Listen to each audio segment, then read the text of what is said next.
Recording now. Perfect. No problem. No problem. Yeah, we're going to be recording, so I'm going to try to stay over here, and the computer's over here too, so I'm sort of stuck, but usually I wander around. Okay, I'm Elizabeth Wallner, and I'm with the Joint Special Populations Advisory Committee, and I know 2 people have heard of us before. Anyone else? 3. Yay. Okay.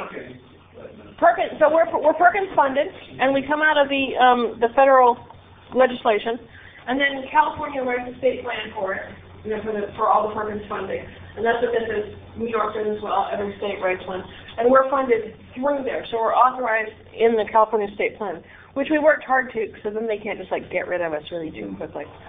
One thing that I have heard, and I haven't got it in writing, but the Perkins State Plan 08 to 12 will actually be 08 to 13, probably 14, depending on. But they're not going to rewrite it next year. They're not going to get it done. So, but do pay attention, because it's when it's being rewritten is when we need to be paying attention and giving our input as often as we can. So California's answer to leadership for special populations was to convene the Joint Special Populations Advisory Committee.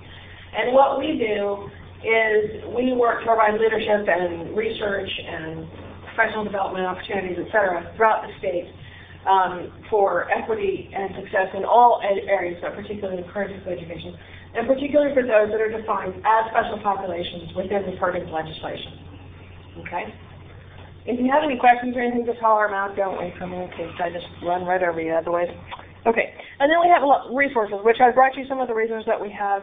Everything is available online. You can take more. I have more in the back if you want to take some more back with you.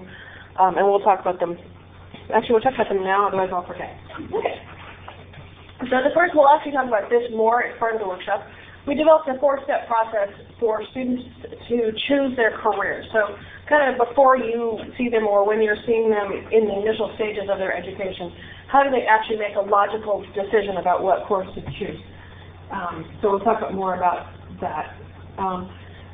Any of you who do any sort of advocacy for your program or for your school, this is sort of like the simple points. Career education, you know, who they are, what the special pops are, how you can help, so on and so forth. And on the back of almost all of our documents, if there is a back, this one doesn't really have a back so much, it is a back, we try to list a lot of resources. And I don't know about you, but my eyes are waning as I get older, and so they're harder and harder to see the font. So all of them are available on our website with live links.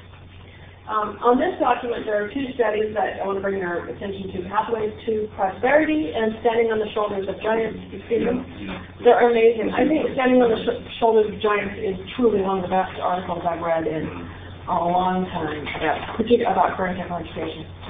So, and then this one is sort of the same idea, except it's more for teachers and educators, all the facts that you need to know about, and then you can turn it into a poster and print it out. If students are going to be looking at stuff, give them the appropriate stuff to look at, you know, things that aren't girls in pink and boys in blue and so on and so forth. So, okay, we have a lot more resources that are available online about WASC, about all sorts of different things, so that, you can get them. Our website is jspac.org, and you can just go on there. Okay, so our committee is unique to the country. We're the only one that has joined between the 2 sides of the house, K-Adult and Community College. Everybody else has either 2 organizations or, you know, lots of different structures. And we're comprised of 10 from K-12, K-Adult, 10 from Community College, and then 10 from Business, Industry, and Labor. We're always looking for new members on the committee. It's like a 2-year cycle. We're looking for folks who represent the folks that are defined as special populations or work with them specifically, so on and so forth. So if you're interested, get in touch with us. We would love to have you. Okay. We're going to go through a lot of this really fast because it's only an hour, 50 minutes actually, and I want to talk about the meat of it more. Okay, so here are the monitors. If you need assistance, contact them. I told you we're funded by 2 grants.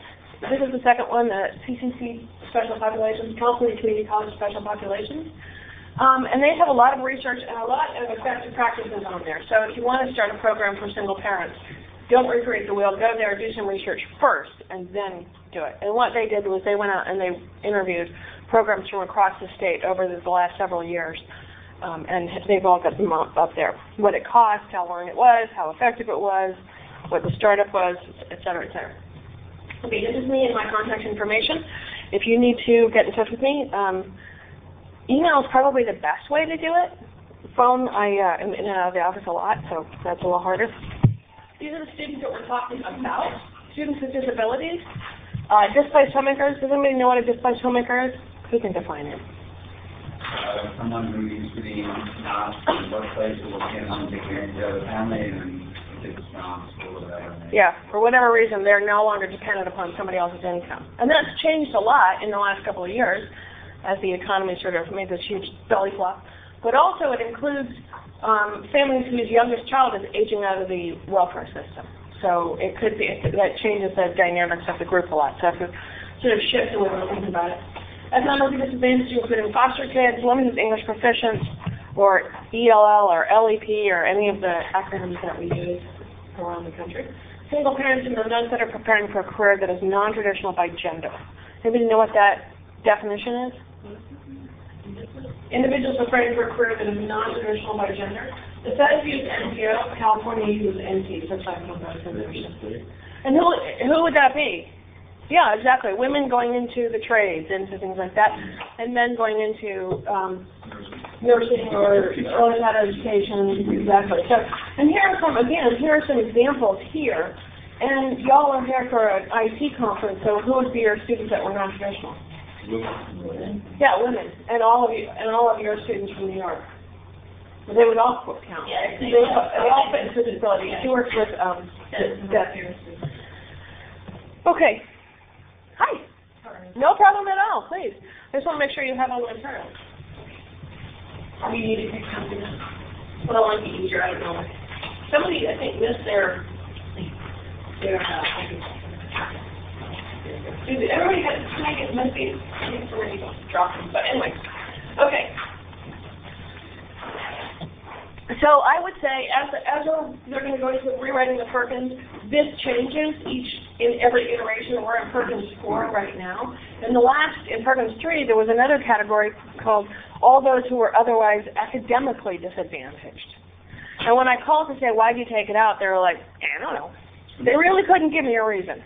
My point in saying that is you got to really, that's when they start rewriting the legislation, that's when you really need to pay attention because you never know what's going to happen. My guess, just from conversations that I've heard, people are pushing to get veterans in there, which I think a lot of them already qualify in one of the other areas, but I think they might be called out. So I think things will shift. They always do. I'm just curious, isn't that part of the role of the advisory to give advice on? We give it to California. Right. Oh, we give it to California. The National Alliance for Partnerships and Equity, which is a wonderful organization, NAPequity.org. Yeah. They give advice, but you can always, as an individual, and JSAC can't advocate politically. We can try to push our will, but we're sort of in a dicey area. But students can advocate, you can advocate, teachers can advocate, parents certainly can advocate. So if you see something changing that's coming down in different iterations, it's really important that we get phone calls out. Now I said before we kind of started, the green sheet on top is the evaluation that we have for our own grant. The top portion, all I really need is your email address if you want to hear from us again. Because that'll get put into our database. We send out an email, a newsletter, 2, 3, 4 times a year, depending on how much it's needed. When we have great information, we'll send it out. And in there, as they're writing the Perkins plan, we'll put in, hey, they just redefined who special populations are, go ahead and check and see. We won't tell you how to advocate, but we'll tell you sort of when there's periods of time for open comments. Okay. We talked about all of this. Core indicators is kind of how the accountability measures for Perkins, so how well you're doing in your program. And it's really important, but we're not going to spend a lot of time because we don't have a lot of time. But every school in the state, every program within that school has to account for the success of their students in all the special population categories for every single class, every single program.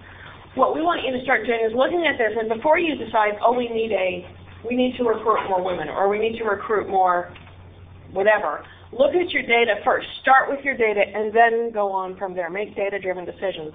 And I'll show you, we'll talk about that more, but I'll show you why.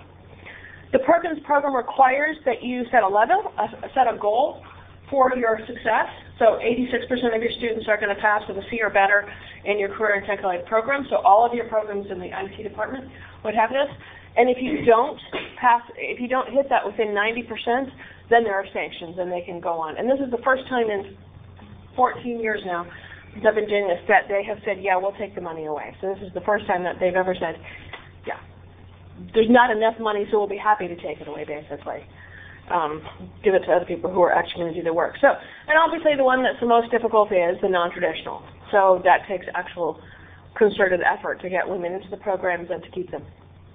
Okay.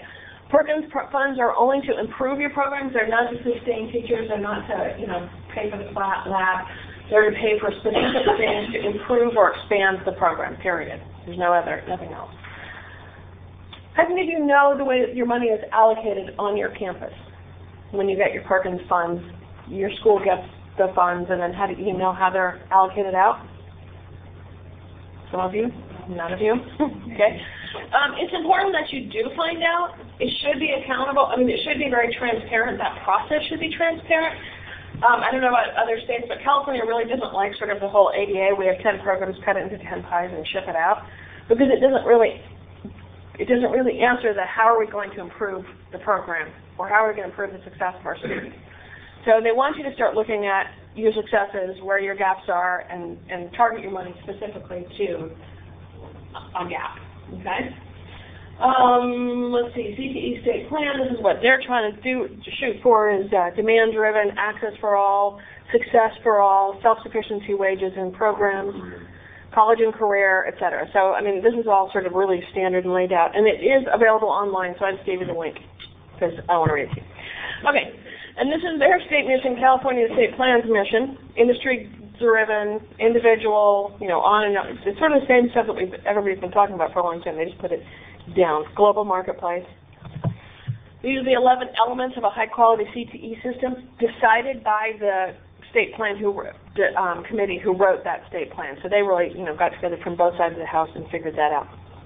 And the CTE, I think, well, I'd like to say it's a given, but I think that we're getting more emphasis from the legislature, from different folks, saying, oh, well, maybe we don't really need every kid to go to a four-year university. On this one, it talks about standing on the shoulders of giants, and they talk about the need for it. So 66% of jobs in this decade do not require a BA degree. So, and yet, we're talking about all of our kids going to a four-year university, and there's a lot of variance within that. So, talk about that as well. So these are the things that we think you should know when you go back to your campus. If you don't know it, you should find out. Who writes your Perkins plan? How do you get involved? How is the money allocated? Why? What gaps is it closing? So on and so forth. And is it tied to a labor market? Please slow you down, buddy. No, don't. Going back to your point about you can't pay for instructors, can I pay an instructor at a non-whatever rate if it's targeted at a special population? Yeah. Then I can. If it's specific to getting, but you have to show that specific population is not doing well. And that these are the steps that we're going to take to remediate that. Okay. Is it not doing well passing, or is not doing well getting D? But, well, yeah, it would be C or better would be one of the core indicators. Okay. I keep stealing the packet. Sorry, Jeff. Okay. On the back of here, because I have been working on this for 14 years, and I still sometimes go, what do core indicators mean? Oh my goodness. Here's a cheat sheet: adult community K-12, adult education, and community colleges. Okay, so this is sort of like my version of how fun I remember. So if you have students that are not doing something you are, sorry. She's holding up here. Okay, so if you have students that are not doing well in one of your core indicators, then by all means, get a teacher, get somebody and remedy that core indicator. But you're really going to have to show who, why, and if there's no other alternative, in order to have them there. If it's a startup program, then you have like 3 years, and then you have to have institutionalized that funding. Does that make sense? Yes. Okay. All right. Okay. I think that equity should be part of all programs, not just CTE programs, but particularly CTE programs. And I talked about the intent of the law as well as the letter of the law. The letter of the law, the feds nor the state of California can tell you how to spend your money, but the intent of the law is to spend the Perkins funding to make sure that all students are successful, that all students are doing well, that all students have access. And access means more than just it's open registration to everyone, right? I mean, if that were the case, we wouldn't have. Who's a teacher in classroom teacher? And what do you teach? I teach computer science, networking, security, and all. Okay, and what's your gender balance? Very few women. So if access were just registration is open, we wouldn't have very few women, because are women capable of doing computer? They do well. Actually, they do better than men. And yet we don't have enough women in the programs. So sometimes access is it's about recruitment, it's about comfort level, it's about, answering the needs that women have for if they're single parents or whatever the situation is. So access is a different question. I mean, we were talking about this Perkins Act at college.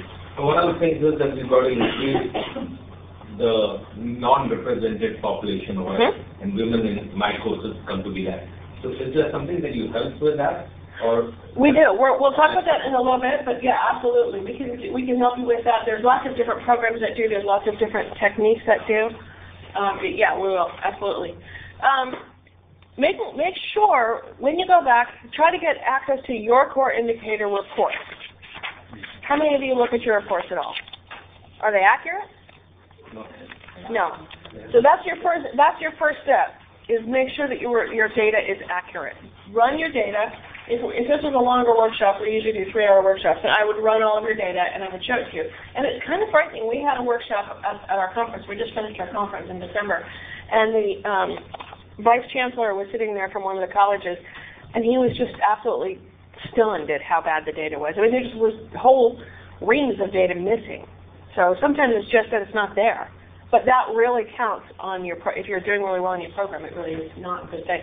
So really look at your data. Okay, accuracy, you have it first. Frequently I hear, particularly from community college folks, well, by the time we get our data back, it's 2 years old, so what's the point in using it, so on and so forth. The data came from you and went to the Chancellor's office, not the other way around. They're not collecting the data. You're collecting the data, and you're sending it in, so you have first crack at it. If it's not correct there, and I'm going to show you some bad data, it's not actually from the community college, it's from the K-12, but it's kind of frightening. Okay. Okay, these are common data errors. Okay, so this is actual data, screenshots, final data. But this is from the K adult side of the house. Okay? So it has 0, 0, 0. This is common. Really common. Okay, so these are the core indicators on the back. So the 1S1 would be proficient or better in your CASE, the California High School Exit Exam, in English and Language Arts. This is math, this is CTE. So all of a sudden you have absolutely nobody getting a C or better. And this is their final data. That's what they sent in. Quarterly basis? Well, it should be by the schools, right? But you send it in once a year, right? Or quarterly. It's too late now. Right, exactly. Well, this is California Department of Education. They actually go through every data piece and look at it before they submit it. And they'll call the schools. I don't know that the Chancellor's office does that, to be quite honest. Kind of doubting it. And there's 10 billion more schools there, but they still do it because the data looks like this. So who's putting in your data? Because clearly this isn't right. Now I'll tell you, when I started with this in this arena, I came from running restaurants, and I blew up my life, and I went back to school, so I got a job while I was going to school. And I was the monkey that was inputting the data, and I couldn't type, and I didn't understand the language, and I wouldn't have known if it was wrong to save my life, just because I didn't understand it. So make sure that it's, the right data is going in. And it's a lot of data to check sometimes, but those are some pretty egregious errors. So no students receiving a C or better, no KC, 73% of all students, and this is the actual, 70% of all students were getting, I'm represented. This is non-trad from here over. So 70% are non-traditional, but 0 are completing. So not a very good class. Okay, so this thing goes to... This went up to the Chancellor. This went up to the California Department of Education. So once they evaluate this, They evaluate they determine, well, you know what, we're not going to get money this next year. Do they do that, or are they doing it? They call them up and they say, and this is what the Chancellor's office would do as well. They call you up and say, your data's wrong, fix it, or you're not getting your money. And they all fix it. The CDE is remarkably lenient, quite frankly. Okay, so here's the next one, doing too well, 100%, 100%, 100%. If I was looking at my data and I saw 100%, I'd be like, maybe not. I mean, just straight off the bat, I just don't buy it. But only 76% are graduating. But it's 100%. But they're all doing so brilliantly. Is that the state or is this at the end of the class? This is at the end of the class. This is actual data. But it turns out that 54% and 52% were these numbers, 54 and 52. Okay. Proficiency in the CASE is what they're reporting, and a lot of people report they passed. So that's where that sort of comes in. Low graduation rate. You had 88% with C or better, but only 0.06%. Okay. So this is the kind of stuff. And you all, is anyone here from K-12? Okay, I didn't think so. I don't have it on me because it was usually, like I said, I download it all for you. But your data is no better. It's frightening. It really is. It's amazing. Okay. So we're going to skip on so you can kind of see it. Okay. So we're going to look at some other data. And what I want you to look at is two things. One, I want you to look at the 75-25% gender rule. So if you have if you look at your data, and you have 92% males or 92% females, you kind of might want to look a little farther. Okay? And then ethnicity. Now, ethnicity is not part of the Perkins legislation, but I venture to say that it tells a completely different story when you pull apart your data by both ethnicity and gender. And you look from that perspective. So get it to most disaggregated position before you start really looking at it, okay? So this is looking for non-trad or other special population students not enrolled, they're not participating well, they're not completing, whatever. These are the things that you're going to be looking for. So all of your core indicators you can look at. Questions to ask about. One of the things that the committee decided was a lot of folks walk into meetings about data and they don't really know what to look for. And so we gave you like sort of cheat sheets. So this is what you want to be looking for. And that's what the questions about are. Okay, so this is actual data. Audit check 1 through 4. You start with 63 students, 42, 21, male and female breakdown, 56 and 33%. That's a great course, right? Perfect. Then you get down to 84, to audit check 4, and you're down to 8% female. So if you were looking at this data, what would you think? What issues would come up? Retention. And where are those problems? Go ahead. You're not including those special populations. Yeah, you're not keeping them. This is the break that was concerning me. From audit check 3 to audit check 4. 1 and 2 doesn't really say anything. People come in and take a class and they decide they don't like it. They want to learn how to change their oil. They want to get a job at Chancellor, whatever the situation is. When you start getting down into your third semester and then you drop, that's the problem that I would.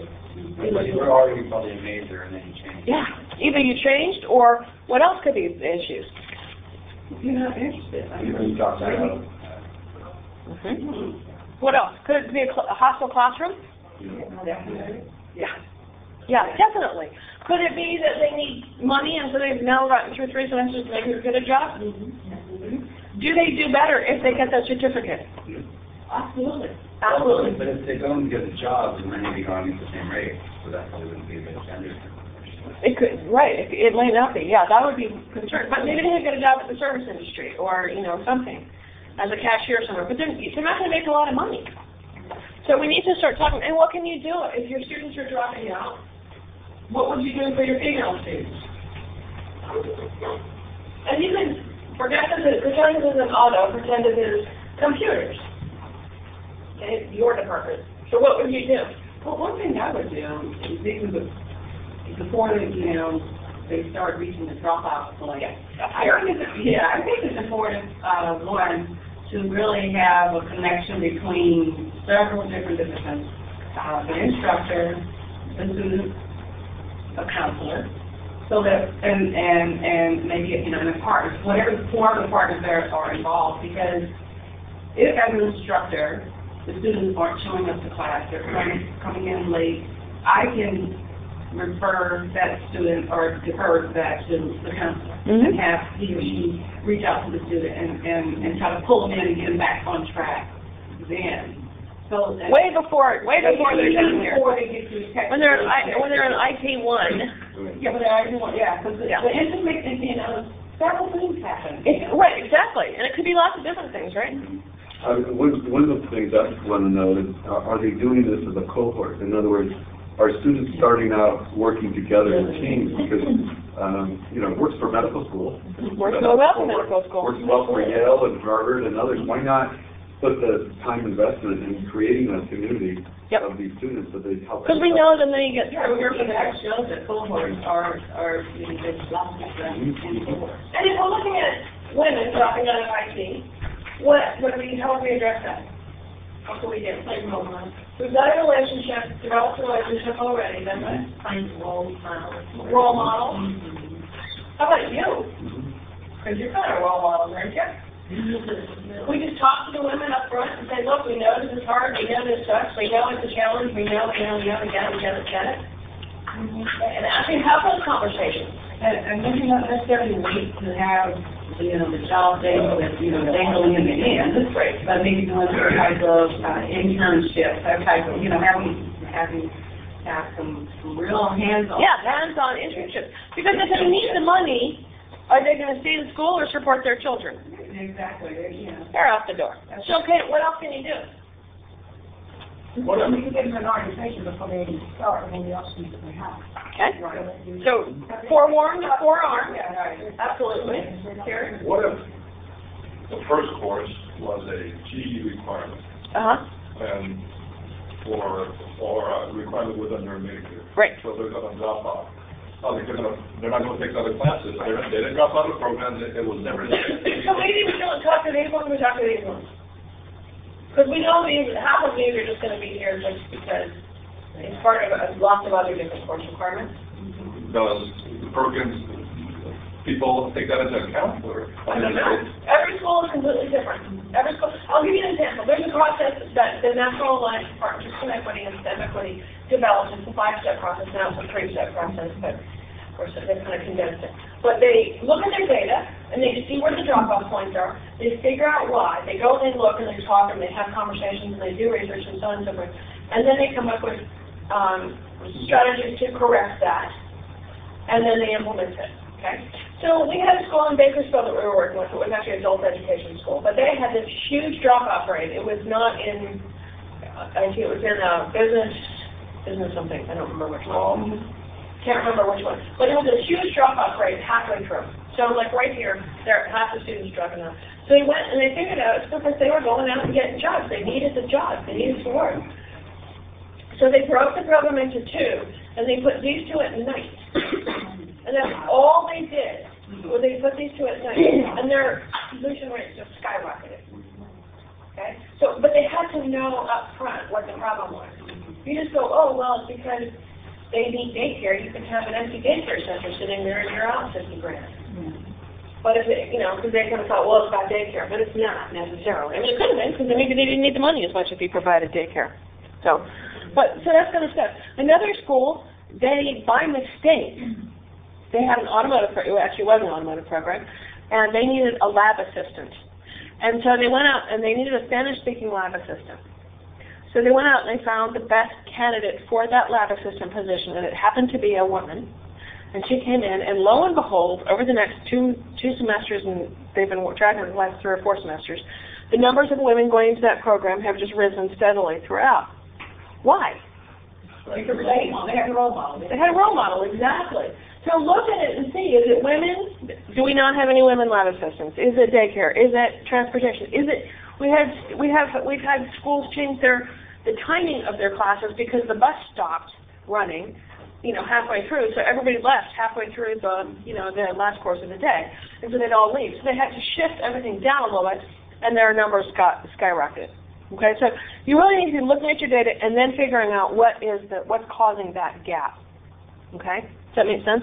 Here's another one. This is why I asked you to separate ethnicity. Here's all the different CTE programs.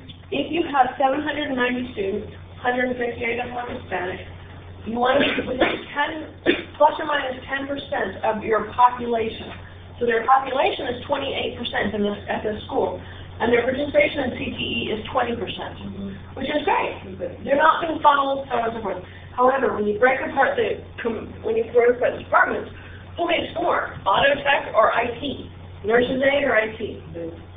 Yeah, IT makes far more still, by a long shot.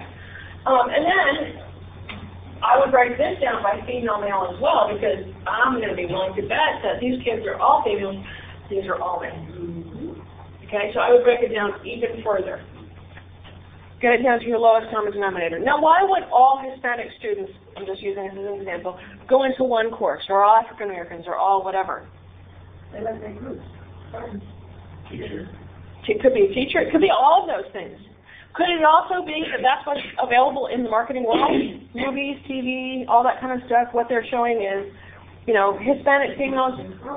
Right. The role models for Hispanic females in the media include what? Celebrities. Some. A couple of them. Not very many Hispanic. What's the first one? How many? What jobs are available to Hispanic females in movies, TV, all that kind of stuff? Maids. Service. Exactly. You're betting money that they're all going to be down in here. Okay? So, here we go. So pay attention. That's what we need to be thinking of. So this is why I really want you all to break this down. This is just justification, proof that this is the wages. We really want to funnel students into all of them, because ethnicity nor gender determine what you're interested in. Okay? But we're not going to actually do the data exercise because there's no time. But this is what I kind of wanted to get to, the root causes. So you've gone through and you've looked at your data, and what we would do is we pull down your data and you actually look at it and you figure out where's the biggest gap. So tell me a gap. Your gap is IT, you have no women. That's pretty straightforward. Okay, so this is Perkins. This is a document from the National Alliance for Partnerships and Equity. It's called Root Causes and Strategies. It's available online, just Google it. And these, in the parentheses, are which core indicator it would relate to the closest. Okay, so active student participation in STEM activities. So you're at the college level. How would you then provide your students, the ones that are going to be coming into your program, with access to and participation in STEM activities? STEM meaning science, technology, engineering, and math. So how could you, as college folks, impact that? You have to talk to industry leaders. Find out what's needed, what kind of jobs are out there, and what skills they need. Okay, but how are we going to have students with access to STEM activities? Hands-on kind of things. Go to the colleges. Summer camps. Internships. Externships. Well, I was thinking my daughter's in 6th grade, and she went to something called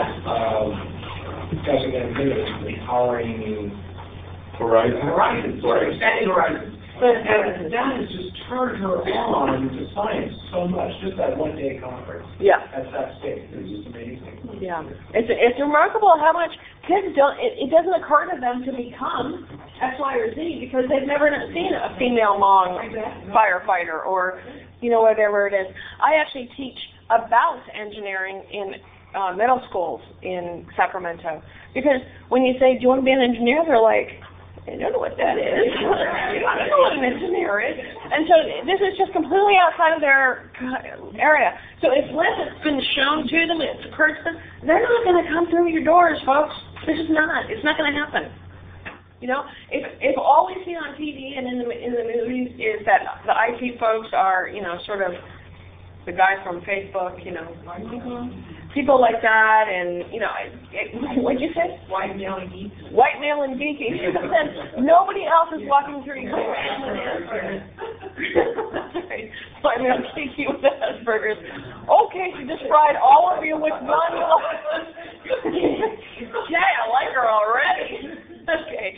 So it really does, if that's the image that's out there, and it is certainly the image that's out there. I mean, obviously, y'all kind of defy that image, I gotta say. But that isn't. So what are you going to have to do?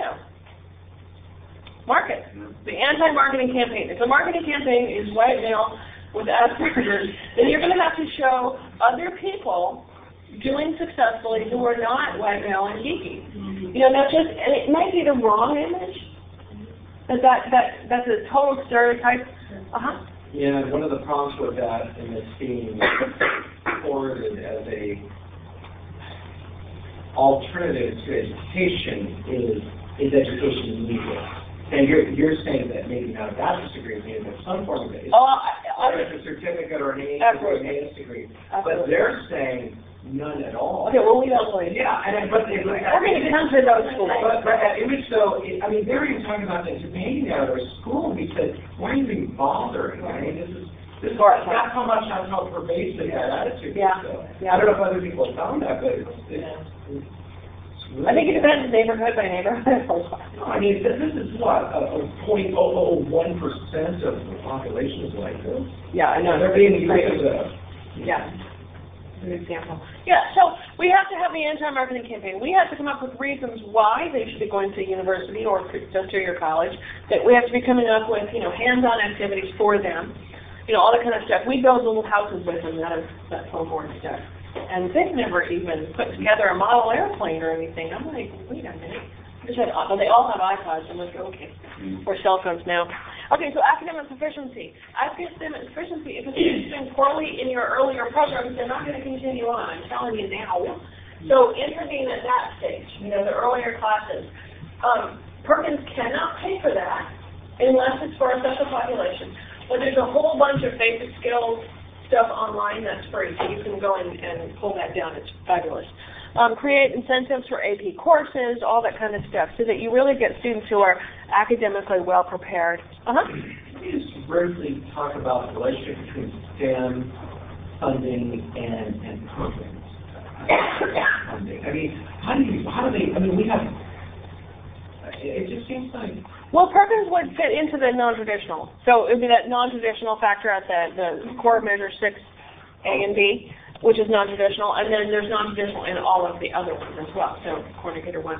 So I would say that those two collaborate, and that's a great idea, collaborating financially between different departments because they have money, VEA has money, so-and-so has money, DSPS, and these are all the same students. So, But it seems that those of us in technical education, like computer applications and computer science, don't get to take advantage of the STEM resources. Like, I don't know if the person over there has experienced that, but it seems like they're more for science, engineering, and math as opposed to the technology piece. I don't know, it's a science.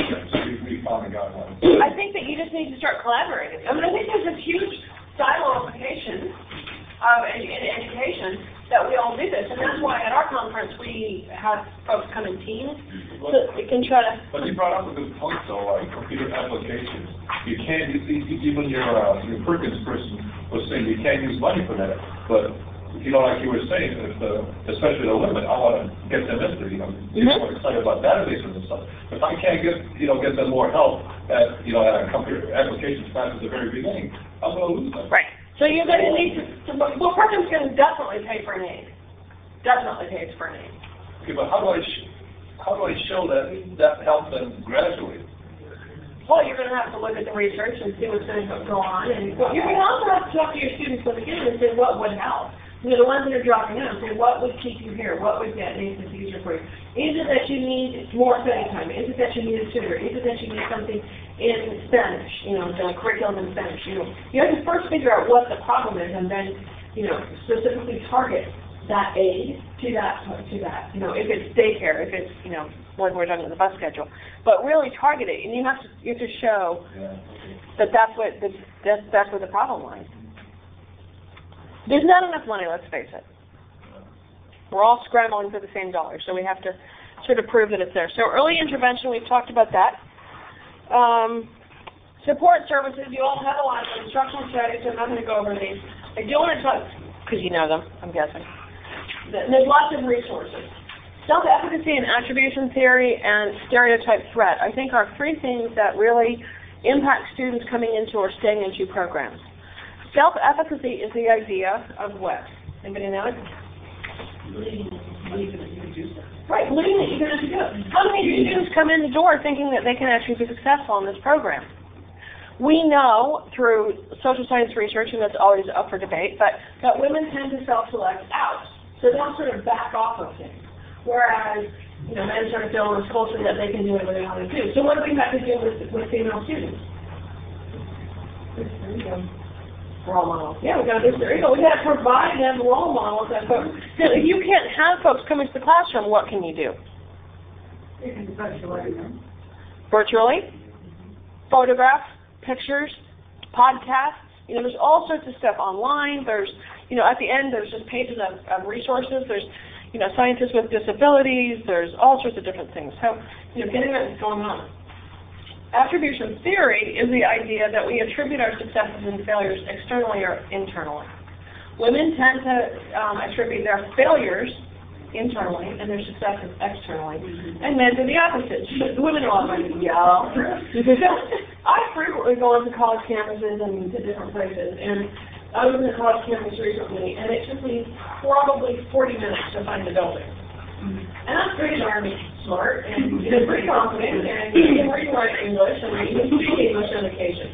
And it took me a really long time. I thought, okay, I'm a single mom. Somebody's just convinced me to go back to school in the first place, and I can't find the classroom. What am I going to say to myself? I'm out of here. See, I told you I don't belong in school.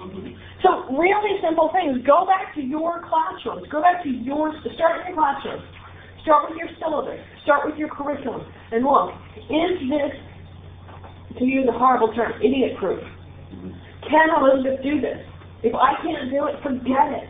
You want your basic curriculum to look like something that people can challenge. Can handle. So it's not such a challenge that they're going to go, yeah, no.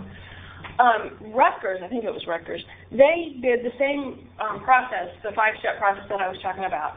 And they had this huge problem in their IT, it was actually their computers program. After the first semester, a huge number of students would drop out. Predominantly women, but both. So they sat down and they looked at it and they took it all apart and they looked at it and they realized that there was one class that was required to take in the first year, but it wasn't required the first semester, but it was the first semester, and it was really, really hard. And that class was just, it was turning out to be the gateway that nobody really wanted or intended.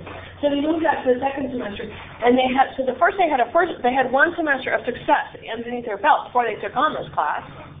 And they were able to say, look, we know you made it to the first semester, we know you're capable of doing this, and so we know this is hard, keep going. And they were able to raise their success rate dramatically. So you got to really look at, what it is that where the problem really is coming from. Are you getting women into your program and they leave, or do you keep the ones that you get?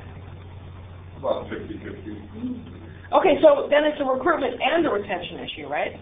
Getting more students in is one, so you're going to have to do a two-pronged thing. One, you're going to have photographs and role modeling and folks at counseling, and the other one is, lab assistants or just saying, I know you can do this. The bottom line is, whether it's programming class or computer applications class, they just, to them, it's something they have to take. It's not a part of their major. So they just, okay. So what do you think? They don't see it, do they see it as something that they can really use No. and apply in No matter how much I can explain it, it's just... Okay, they will be counted. Until they get into the capstone courses, they're not counted in Perkins data. Because otherwise you all would fail miserably. Everything would be a wash because so many of our students come in, they take a class, they're just there for, one semester to upgrade their skills, something like that. And so you would be penalized for that. And that's how it started, and it was too much. So it's now until you start getting into the capstone courses that they're not even counted. But don't assume that that's why they're only there. Maybe they're just get freaked out. Yeah. Okay. So role models and mentoring, we talked about that. Family characteristics. Can you impact family characteristics? Can you impact the family? Yeah. Sure. How? People with disabilities? You could also do, if you could do training sessions or like intro sessions for parents. Absolutely. Engage. Absolutely. Get them engaged and understanding. Because what do parents want for their kids? Happiness, success, financial stability, all that kind of stuff. And if they know that they can get this here, then they're going to be a lot more willing to take it on. Okay, I want to talk about stereotype threat. Stereotype threat is, there's an author called Claude Steele, and he's down, I think he's at Stanford now. Have you read his stuff? He's amazing, absolutely amazing. He's got a book called Whistling Vivaldi. He was a grad student in Claude Steele. He was a grad student, and he would be walking home at night in the evening, and he sort of dressed as a student, and he's black. And he'd walk along the street, and people would get, sort of nervous and would clench their purses and walk to the other side of the street, whatever. And so it made him nervous, and he found that when he gets nervous, he whistles, and he started whistling Vivaldi, hence the title of the book. And people all of a sudden stopped freaking out around him. And he realizes, because he had broken the stereotype of, he'd been whistling some sort of rap song, I don't know any of the artists, or I have used the name of one, but I don't know them. Then he maybe could have, then it would have confirmed that stereotype, and he would have been more impacted in a negative way. So he started doing research, I think in Michigan, and because they had a lot of black students coming into the program, they had obviously been accepted, they had obviously qualified, they were getting got in, and then they were not completing, they were not succeeding. And he came up with the idea of stereotype threat. And basically it says that if a student is aware of a stereotype, and they go in to take a test or something, and their first question they're asked is, what's your gender, what's your ethnicity, what's your age? Or, and they confirm the stereotype. So she had to go in and take a test, and she's been told in the media or through whatever that African Americans don't do well on tests, or they're just not as smart as white people, or whatever the situation is. And this is what he found, is that their test scores would drop by up to 29%. I mean, they added the ethnicity versus that they did. Yeah. So facing that stereotype, they're going to say, and it doesn't matter if you're African American or Mexican or female versus male or male Caucasian versus an Asian male, because Asians are all what? They're all brilliant. They're all incredible mathematicians. Well, what do I do that first day of class when I want to get the data? The first day of class, that's fine. Talk about it, get the data, and then you don't need to get it on every test. That's ridiculous. Well, on every test, I'm sorry. Right.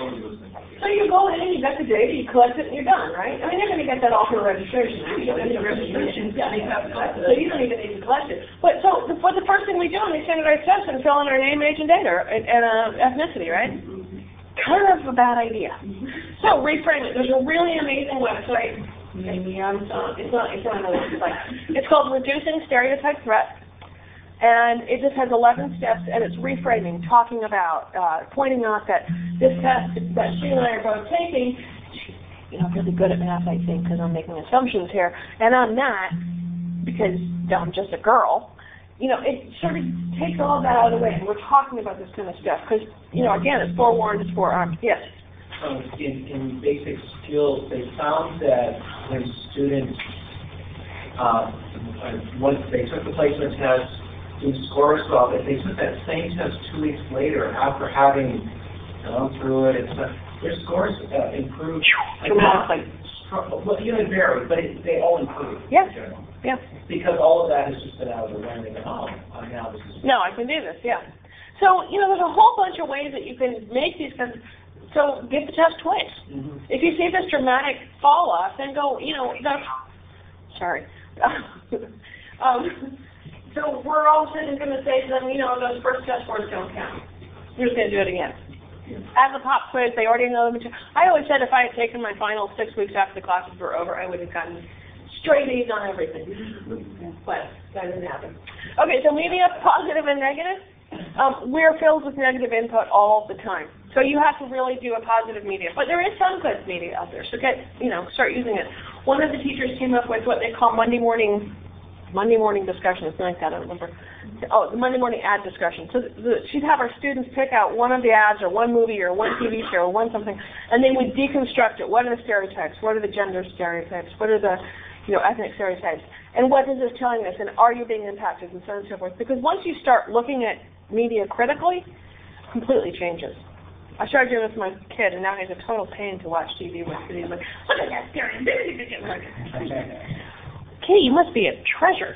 Okay, so again, if we had 3 or worse, if we would do a root causes exercise where we put these into sort of a hierarchy of you've looked at your gap. I mean, you've looked at your data and determined the gap. You don't have enough females to manage your courses.